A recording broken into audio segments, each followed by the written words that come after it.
deaths so far this year.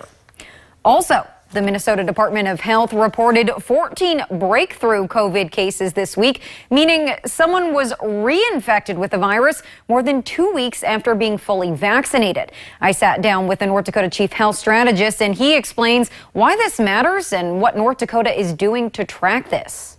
The bottom line on breakthrough cases, according to the state's chief health strategist. Someone had the infection, let's say, gets vaccinated, and then gets the infection or gets it spontaneously. We know it occurs, but the relative frequency we think is relatively low. Dr. Wynn says the chance for a severe case of the coronavirus from a reinfection is even lower, whether you've been vaccinated or have been infected before.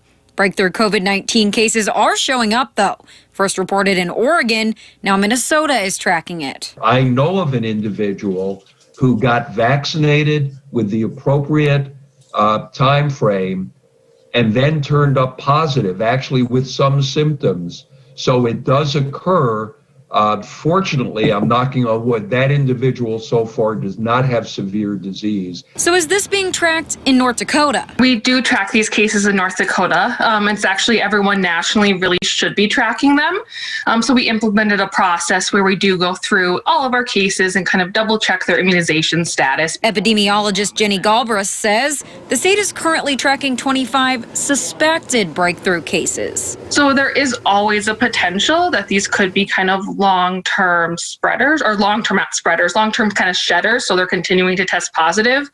So we kind of don't want to officially class anyone as a breakthrough case because it's still kind of a new process we're working out. The DOH and the CDC say, if you're vaccinated and come into close contact with a positive case, you don't necessarily have to quarantine. I know there's some more specifics that go into it, but, with these small possibility of breakthrough infections, should that be the case, or should close contacts still be quarantining?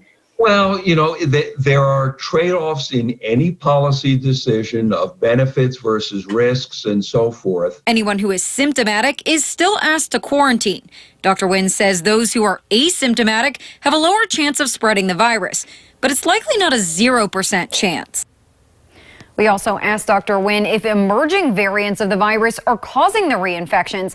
Nicholas, he said right now that's unclear until more data is collected in probably about a month or so. Okay, Renee, thank you very much. And this brings us to